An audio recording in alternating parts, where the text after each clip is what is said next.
There's a misnomer in the world that, man, for a lot of competitive people, drivers are like, hey, if I enjoy myself right now, I'm gonna lose all my drive.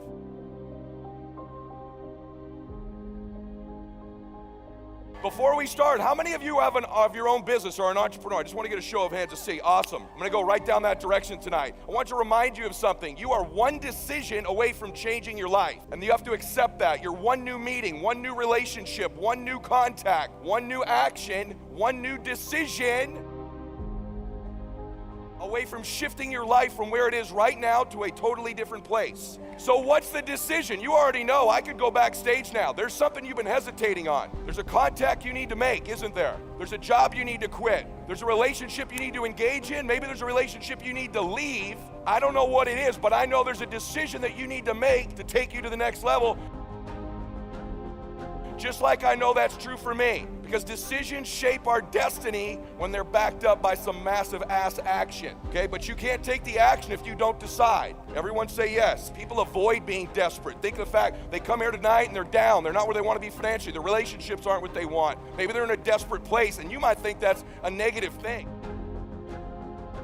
Watch this if you're feeling stuck. Add Mylett's motivational speech. You're not the only one who's experiencing feelings of being stuck or a lack of desire. Every single person struggles with a lack of motivation at some moment or another. Some of us have to deal with it daily, while others are fortunate enough to simply have issues with it on occasion. But you can get out of that rut if you figure out why you're feeling that way in the first place, and then take steps to improve your mental, physical, and emotional well-being by adjusting your lifestyle. Asking yourself about the bigger picture and what you actually want is one of the most crucial things you can do to get out of your unmotivated rut. A strong motivating factor is having a good, strong purpose for what you're doing. Perhaps you have a financial justification. You might desire to write a script that will lead to incredible professional prospects. Maybe you want to create a world-changing app. Your motivation could be as straightforward as wanting to support your family. If you struggle to devise a personal justification, consider those who depend on you. Maybe other team members, a subordinate who looks up to you for professional leadership, or just a significant client. Starting is one of the simplest strategies to overcome a lack of motivation. Make a timeline for when you will act, because getting started is frequently the most difficult element of moving forward. This is a great way to motivate oneself to just start. This is a method to get oneself to act, because most people are trained to keep their appointments. Plan your project for the most productive times of the day, or set up time blocks if you prefer.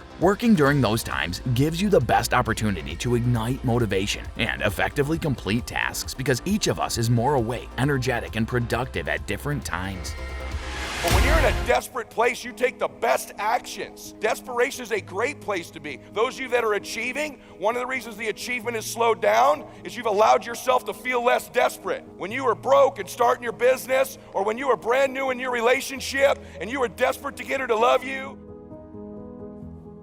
if you woke up tomorrow morning and your baby wasn't in their bed, would you be desperate right away, yes or no? Big time desperation. You wouldn't be thinking about what you need to do. You'd be acting, wouldn't you? You'd immediately make the decision. You'd take massive action. You'd search the house. You'd go into the street. Would you worry if your makeup was on right? How you looked? What people thought about you? You wouldn't, would you? Have to have the perfect plan to go find your baby that's missing. You wouldn't need any of that because you were desperate. So when you remove desperation, all this bullshit creeps into your life where you think you have to have the perfect plan and look the perfect way and have the perfect thoughts and be all zen and perfect. What you need is to be desperate. What you need is to get after it. And I want you to get desperate to make that decision.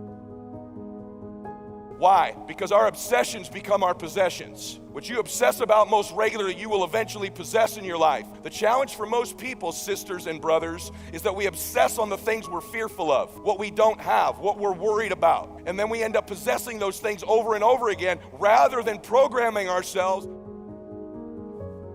what our dreams are, what we believe we deserve. When we become obsessed about those things, long term, we end up possessing those things. Can I get an amen for that? Yes? Yeah, most of us don't replace the external parts of our lives naturally without thought. The external results of our life, in order to replace ourselves with the next best version, requires intention,